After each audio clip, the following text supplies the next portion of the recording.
The Conti estate existed beyond the reach of ordinary law. Every night, the sprawling villa breathed with hidden power.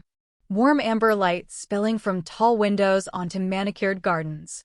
The low murmur of business conducted in shadowed rooms, blending with the soft clink of crystal. The distant hum of expensive cars arriving like a procession of predators. It was a place where loyalty was bought with blood, where debts were settled behind closed doors, where freedom died the moment you crossed its threshold. Welcome to Roses and Revolvers, where every story leaves a scar. If stories like this keep you on the edge of your seat, hit subscribe and comment where you are watching from, because the next one might be even darker. Agata Trentino had crossed that threshold only once, months ago. A chance encounter at a charity gala, a conversation that lasted too long, a pair of dark eyes that followed her even after she'd walked away. She had thought it was nothing. A wealthy man's fleeting interest. A dangerous flirtation she could leave behind.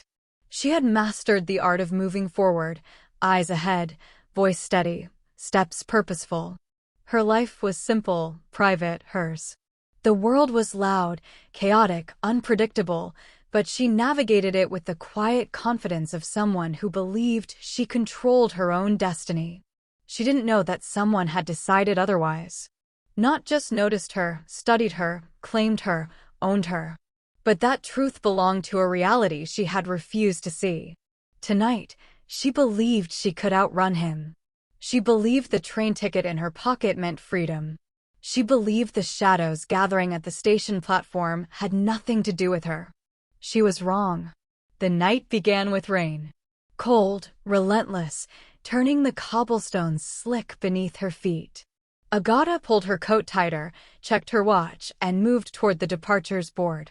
The station was sparse at this hour, echoing with the hollow sound of footsteps and distant announcements. A handful of travelers huddled on benches. Security cameras blinked red in the corners. Ticket agents shuffled papers behind smudged glass. Agata moved through it all with deliberate calm. She didn't see the black cars pulling up outside. She didn't see the men in tailored suits stepping onto the platform. Rolando Conti stood at the far end of the station like judgment rendered in flesh and bone. The fluorescent lighting revealed nothing about his intentions.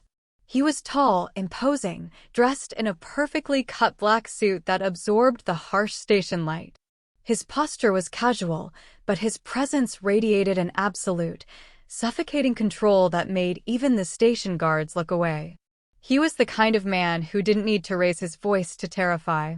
The kind of man whose stillness was more threatening than violence. The kind of man who had built an empire on the understanding that what he wanted, he took. And tonight, his gaze was locked on the woman who thought she could leave him behind. Agata clutched her small suitcase, checked the departure time, and moved toward her platform. Her movements were quick, determined, hopeful. She had no idea she was already caught. Agata woke to silk against her skin and the scent of expensive cologne lingering in the air. Her eyes opened slowly, adjusting to the soft golden light filtering through floor-to-ceiling windows. This wasn't the train. This wasn't the small apartment she'd left behind.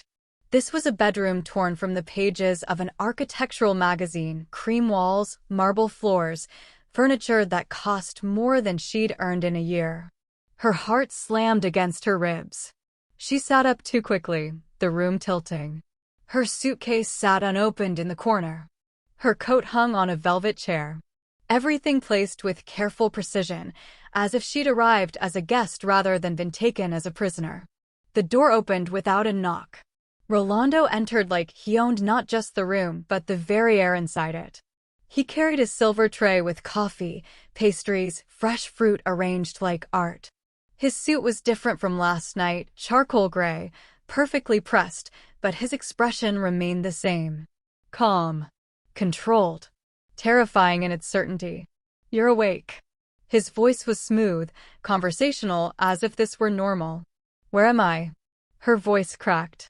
"Home." He set the tray on the bedside table, his movements unhurried. "You're home now. You kidnapped me. I brought you somewhere safe." He poured coffee into a delicate cup. The world outside is dangerous for someone like you. Here, you have everything. Protection. Comfort. Anything you desire. Except freedom. His smile was slight, dangerous. Freedom is overrated when you're dead, Agata. She stood, her legs unsteady, but her voice firm. Let me leave. Rolando walked to the window, gesturing to the sprawling estate below. Guards patrolled the grounds. High walls topped with cameras. The gate at the distant entrance sealed with electronic locks. Everything you see belongs to me, he said quietly. Including you. He turned, his dark eyes holding hers with suffocating intensity. The sooner you accept that, the happier you'll be. Agata's breath caught as he moved toward the door. Oh, and Agata?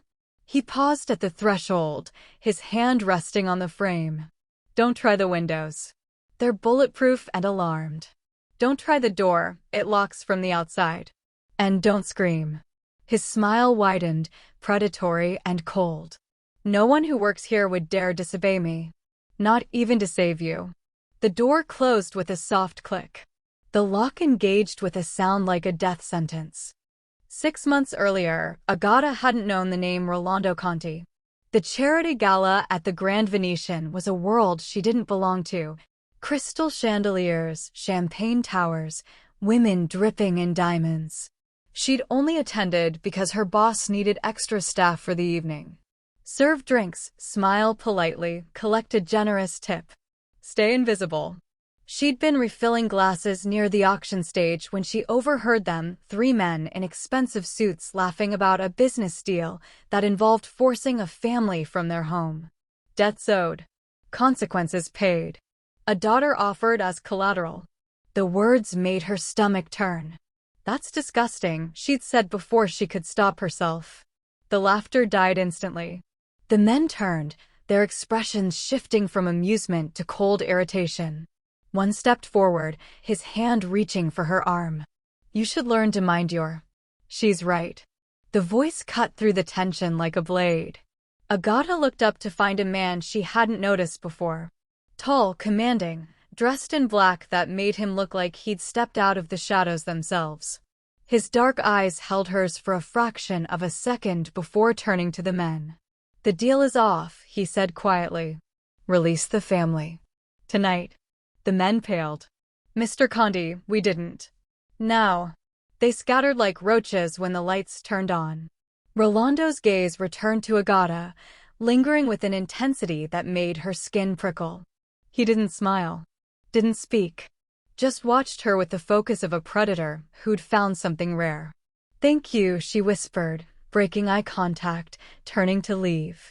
His hand caught her wrist, not rough, but firm enough that she couldn't pull away. Your name, he said softly. She should have lied. Agata. His thumb traced a slow circle against her pulse point, feeling the frantic rhythm of her heartbeat. Agata, he repeated, tasting the word. I'll remember that.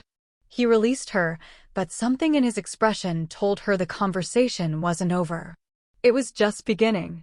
And now, locked in his estate, Agata finally understood that moment of defiance hadn't saved her. 3 days of silence had sharpened Agata's desperation into something dangerous. She'd studied the guards during meal deliveries, watched their patterns, noted the youngest one, Marco. She'd heard another call him, who wouldn't meet her eyes, whose hands trembled slightly when he set down her tray. Weakness. She could work with weakness. Please, she whispered when he came that evening, letting her voice crack. I just need to call my sister. She'll be worried. 5 minutes. I won't tell anyone you helped me. Marco's jaw tightened. For a moment, she thought she'd broken through. Then his expression hardened into something cold, rehearsed. Mr. Conti said you'd try this. He set down the tray without looking at her. He said to tell you that your sister received a generous payment for your extended vacation. She thinks you're traveling through Europe. The floor tilted beneath Agata's feet. He paid her. He pays everyone, Signorina. Marco moved toward the door. My family's medical bills. Giuseppe's daughter's school tuition. Elena's mother's hospice care. We all have debts. We all have people we love. The implication hung in the air like poison. So if you try to run, he continued quietly, and we help you, it's not just our jobs we lose. It's everything. Everyone. The door closed. Agata stood frozen, her mind racing through the implications. Rolando hadn't just locked her in a room. He'd built a prison out of loyalty, fear, and calculated generosity. Every person in this estate was bound to him by chains more powerful than steel. She was utterly, completely alone. Then she noticed it, a small red light blinking in the corner of the ceiling. A camera. Her blood turned to ice as she realized the horrible truth. He'd been watching her this entire time. Watching her pace. Watching her plan. Watching her try to manipulate Marco. The intercom crackled to life. Did you really think it would be that easy, Agata? Rolando's voice filled the room, intimate and mocking. Come to dinner. We need to discuss your behavior. The dining room was a cathedral of wealth and power. A table long enough to seat 20 held settings for two, positioned at opposite ends like a negotiation between warring states. Candles flickered between them, casting dancing shadows across Rolando's face as he watched her enter. He didn't stand. Didn't smile. Just gestured to the chair with the casual authority of a king granting an audience. Agata sat because refusing felt like losing before the game began. You're not eating, he observed, cutting into his steak with surgical precision. I'm not hungry.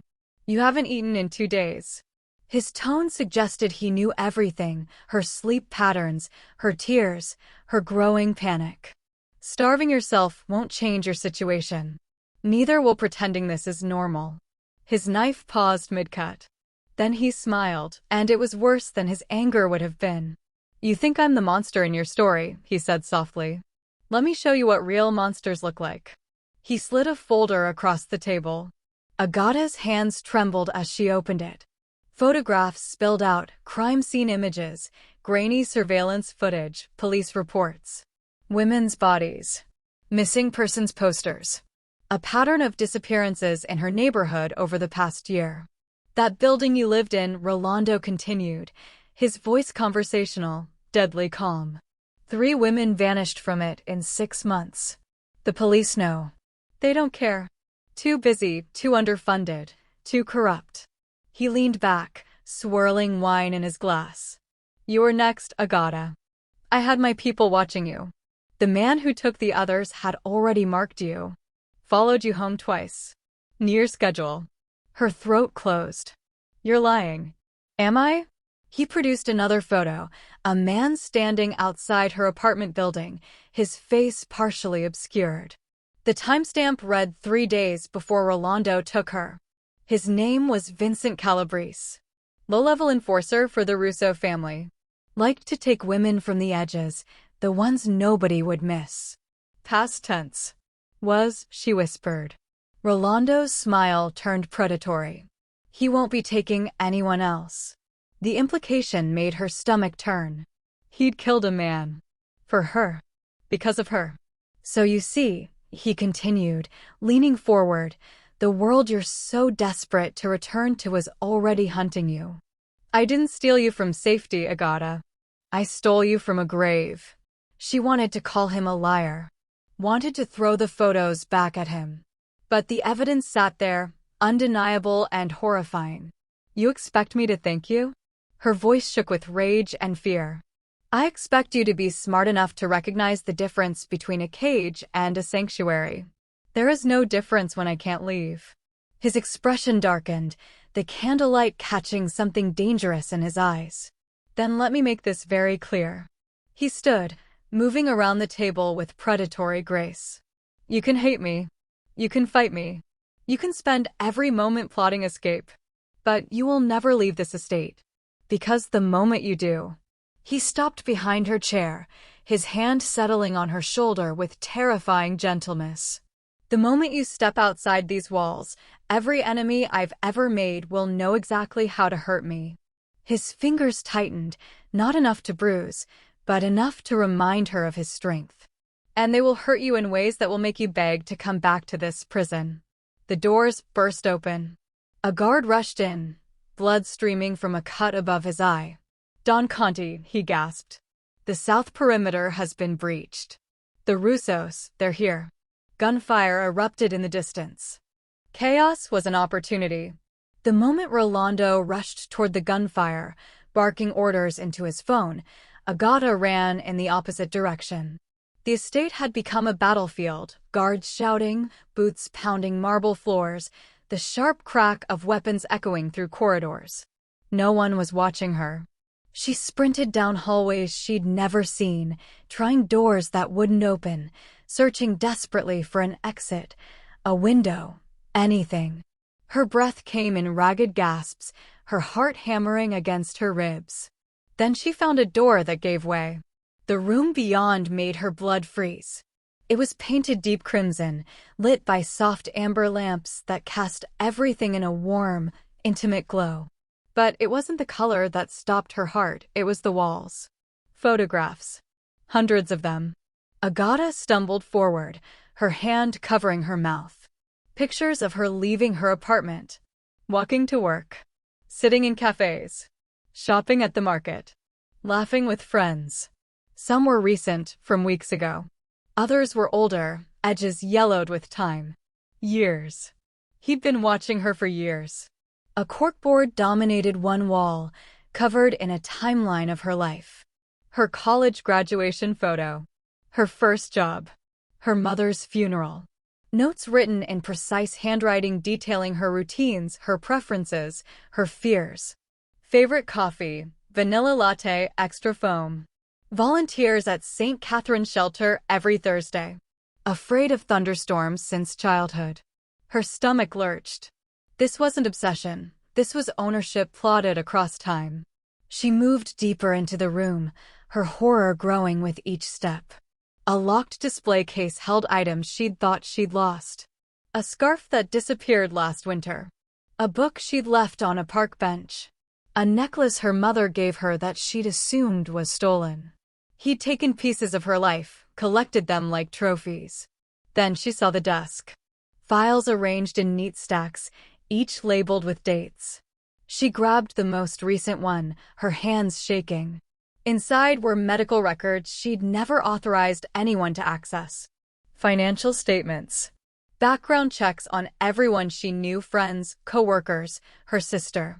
Notes on their vulnerabilities, their debts, their secrets. He'd mapped her entire existence. Agata's vision blurred with tears of rage and violation. This wasn't love. This wasn't even desire. This was systematic surveillance, calculated control, a plan years in the making. How long? How long had she been living her life thinking she was free while he watched from the shadows, orchestrating everything? A folder at the bottom of the stack caught her eye. Different from the others, older, worn, marked with a single word. Contingencies. Her hands trembled as she opened it. The first page was a series of photographs, alternate scenarios, different ways he could have taken her. Outside her apartment. At the shelter. During her morning run. Each meticulously planned, each discarded for something better. He'd been planning this abduction for months. The second page made her knees buckle. A marriage certificate. Blank except for two names already filled in. Rolando Conti. Agata Trentino. Dated for next month.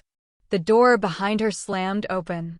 Rolando stood in the doorway, his suit jacket gone, his white shirt splattered with something dark. Not his blood, she could tell by the cold fury in his eyes. He looked at her standing among his secrets, holding the marriage certificate. Then he smiled. "I was going to wait," he said softly, stepping into the room and closing the door behind him. "Make it romantic. Give you time to adjust." The lock engaged with a terrible finality. "But since you've found the room, we might as well discuss our wedding plans now." The explosion shattered the windows before Agata could respond. Glass rained down in a glittering storm as Rolando threw himself over her, his body becoming a shield. The force knocked them both to the floor, his weight crushing the air from her lungs. For 3 seconds, the world was just ringing silence and the smell of smoke. Then chaos erupted. South Wing is compromised, someone shouted through Rolando's earpiece, loud enough that Agata heard it. They're inside. Repeat, hostiles are inside the estate. Rolando pulled back, his face inches from hers, and she saw something she'd never seen before. Fear. Not for himself. His eyes darted to her, checking for injuries with a desperation that felt almost human. His hands shook as they moved over her arms, her face searching for blood. Are you hurt? His voice cracked on the last word. She shook her head, too stunned to speak. Gunfire erupted somewhere close, too close. Rolando's expression shifted from fear to something far more dangerous. He grabbed her wrist and hauled her to her feet. We're moving. Now.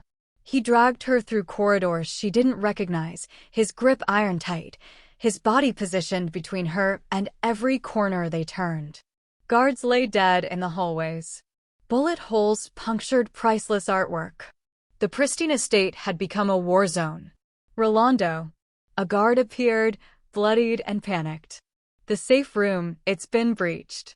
They knew exactly where. A bullet cut off his words. The guard crumpled. Rolando fired back without hesitation, his gun appearing in his hand like magic.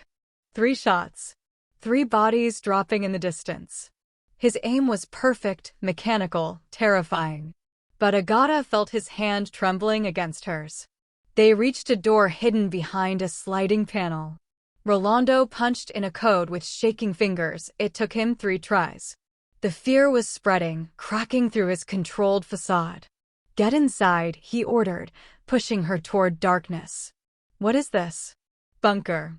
Reinforced steel. They can't get in. She stumbled downstairs into a space that looked like a luxury panic room, supplies, monitors showing security feeds, a bed, a bathroom. Everything needed to survive a siege. Rolando started to close the door. Agata's heart lurched with a realization that horrified her. You're not coming? He paused, his hand on the steel door, his expression torn between duty and desire. I have to end this. They came for me. They'll burn the entire estate down to find me. His jaw clenched. But you'll be safe here.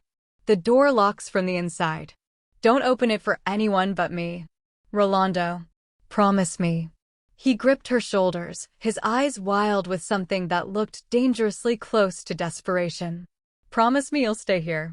That you won't do anything stupid. She could have said yes. Could have lied. But the truth tumbled out before she could stop it. Why do you even care? I'm just a prisoner to you. His laugh was broken, bitter. You really don't understand, do you? He pulled her close, his forehead pressing against hers, his breath ragged.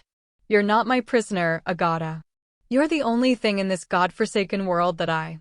An explosion rocked the floor above them. Dust rained from the ceiling.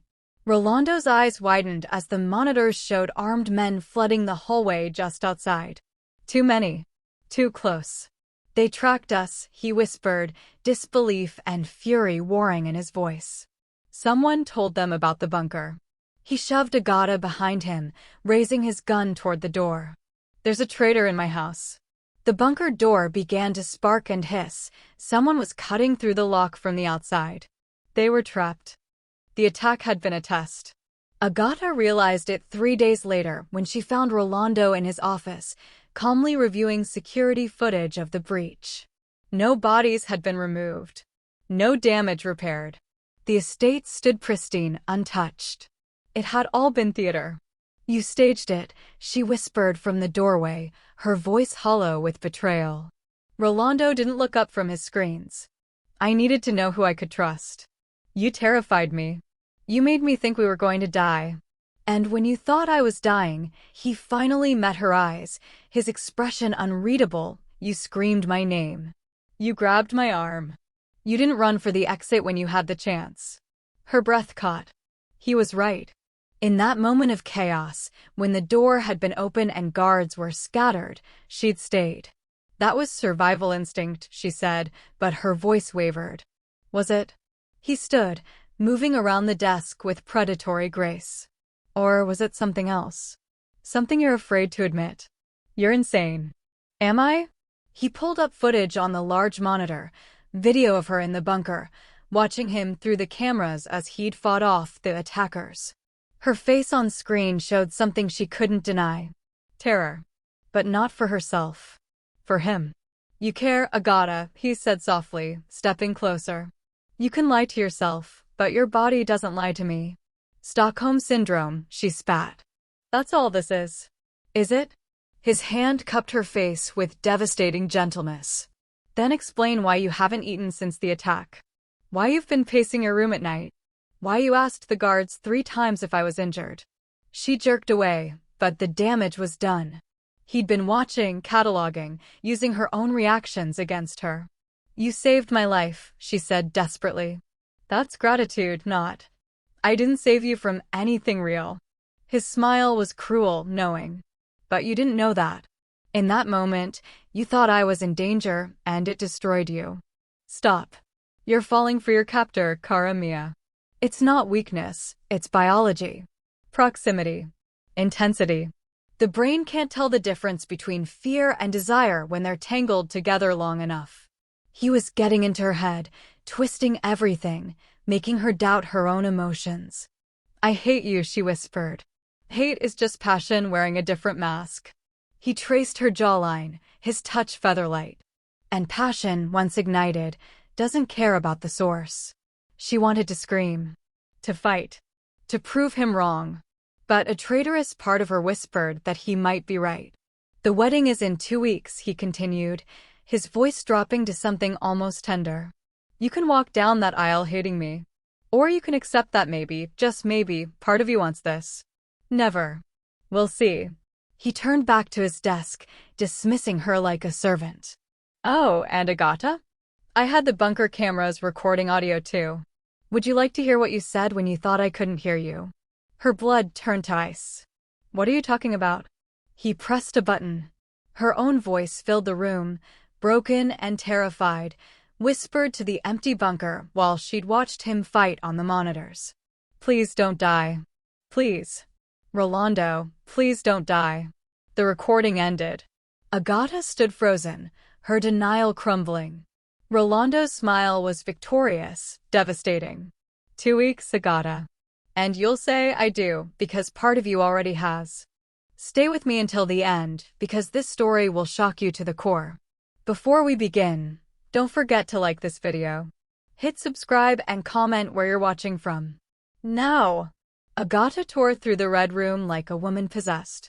If Rolando had secrets about her, then somewhere in this house were secrets about him. Weaknesses. Leverage. Something she could use to break free from his psychological stranglehold. The estate slept in the early morning hours. Guards changed shifts. Cameras had blind spots she'd memorized. She had 20 minutes before anyone noticed she'd left her room. The red room yielded nothing useful, just more evidence of his obsession. But adjacent to it, hidden behind a false panel she'd noticed during the staged attack, was another door. This one required a code. She tried his birthday. Nothing. The date they'd met. Nothing. Her birthday. The lock clicked open. The room beyond was smaller, darker, filled with filing cabinets that looked decades old. Dust covered everything except one cabinet, recently opened, its contents disturbed. Agata's hands trembled as she rifled through folders. Birth certificates. Death certificates. Property deeds. And then, a photograph that made her heart stop. A young boy, maybe 8 years old, standing between a beautiful woman and a man who looked nothing like Rolando. The woman's smile was warm, genuine. The man's hand rested possessively on her shoulder. Agata flipped it over. Handwriting on the back, Rolando, Mama, and Father. Last summer before. The sentence ended abruptly, violently, the ink smeared as if the writer had been crying. She dug deeper. Medical records. A psychiatric evaluation for a 12-year-old boy. Words jumped out. Severe attachment disorder, witnessed maternal homicide, pathological need for control, recommend intensive therapy. Therapy that had clearly never happened. Another file. Police reports. A murder case. The beautiful woman from the photo, Isabella Conti, found dead in her bedroom. The killer, her husband, Rolando's father, in a jealous rage. He'd suspected her of infidelity, locked her in their room for 3 days, and when she'd tried to escape, Agata's stomach churned. The pattern was sickeningly familiar. Rolando wasn't just keeping her prisoner. He was reenacting his childhood trauma, casting her in his mother's role, himself as the controlling father he'd both hated and become. He's repeating it, she whispered to the empty room. He doesn't even realize. Oh, I realize. Agata spun around. Rolando stood in the doorway, his expression carved from stone. But his eyes held a pain so deep it was almost physical. How long have you been standing there? Long enough. He stepped into the room, his movements careful, controlled. You think you've found my weakness? The key to understanding the monster. Your father killed your mother because he wouldn't let her leave. Her voice shook but held firm. And now you're doing the exact same thing to me. Something cracked in his expression. I am nothing like him, he said, but the words sounded hollow, rehearsed, like he'd been telling himself that lie for decades. Then prove it. Agata held up the photograph. Let me go. Break the cycle. Don't become the man who destroyed you. For one impossible moment, she saw him waver. Saw the 8-year-old boy who'd watched his mother die for wanting freedom. Then his mask slammed back into place. You don't understand, he said quietly, dangerously. My father's mistake wasn't locking my mother away. It was killing her when she tried to leave.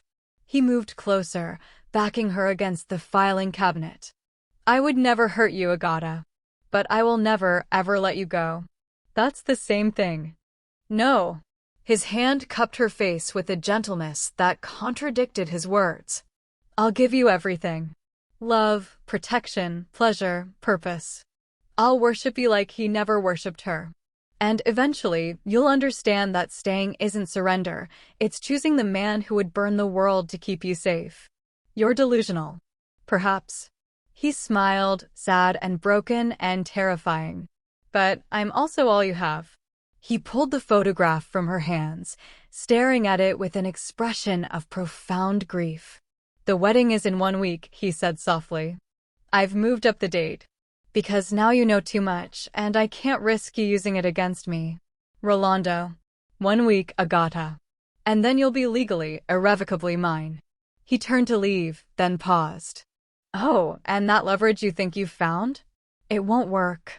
Because the one thing stronger than my fear of becoming my father, his eyes met hers, dark and absolute, is my terror of losing you the way he lost her. The door closed.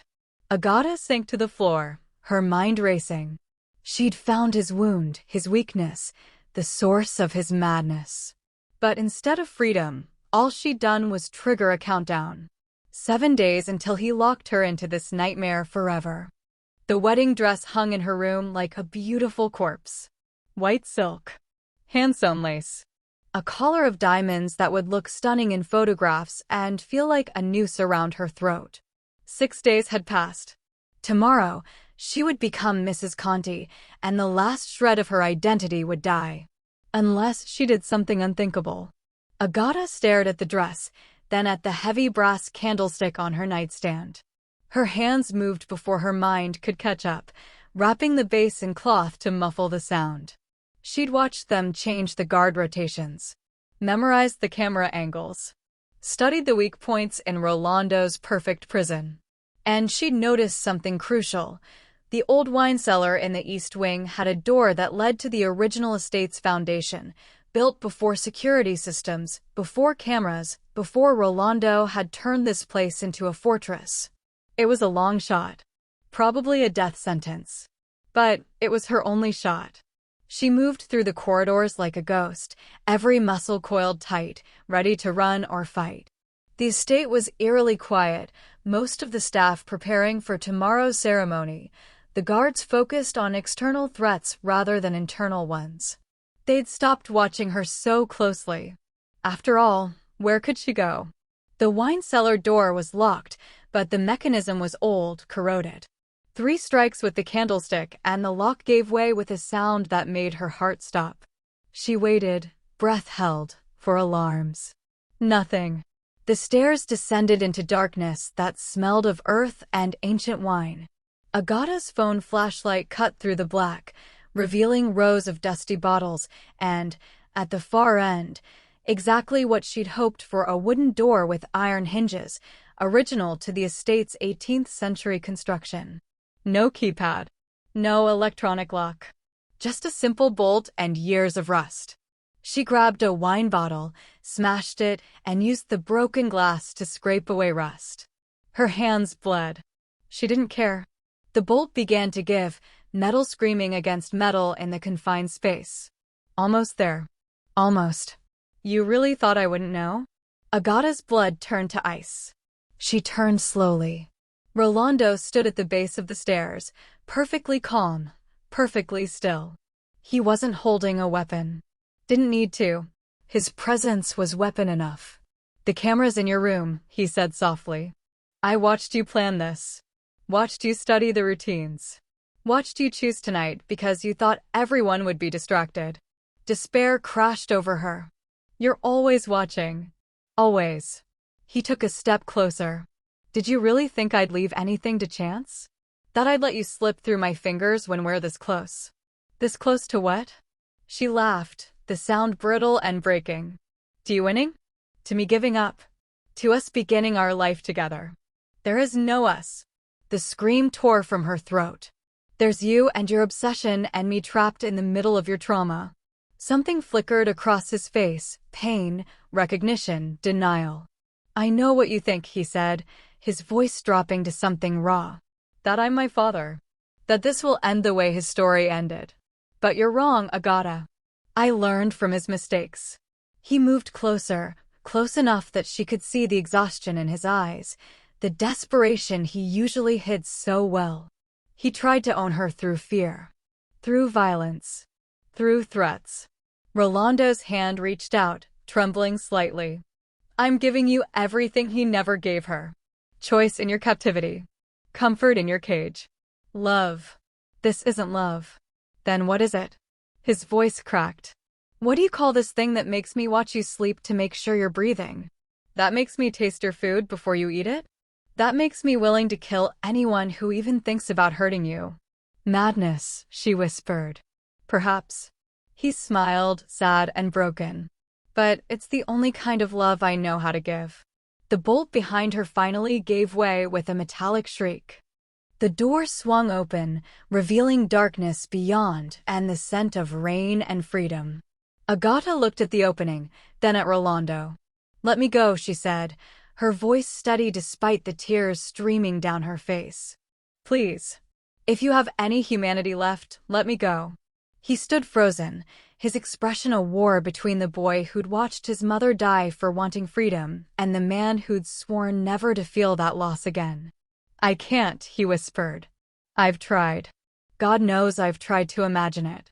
But every time I think about you out there, in the world, where I can't protect you, where someone else might." His voice broke. "I'd rather die than let you leave." Agata made her choice. She ran. Through the door, into the tunnel beyond, her feet pounding against stone as she heard Rolando's roar of anguish behind her.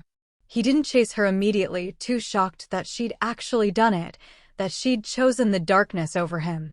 The tunnel twisted, climbed, narrowed. Her lungs burned. Her hands were slick with blood from the broken glass. But ahead, light. Moonlight. An opening. She burst through into the night, into rain and wind and blessed freedom. The estate loomed behind her, lights blazing, alarms finally screaming. Agata ran for the tree-line, for the road beyond, for anything that wasn't Rolando Conti's property. She'd made it 50 feet when she heard the cars. Not from the estate. From ahead.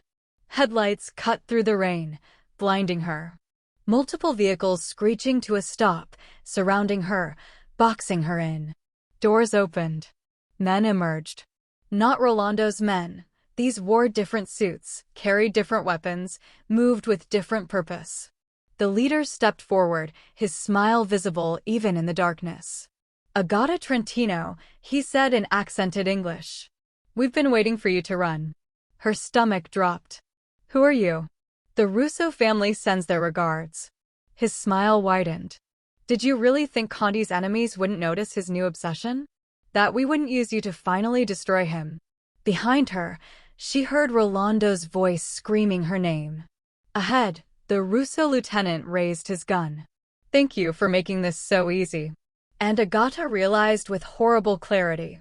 Rolando had been right. The cage wasn't the danger.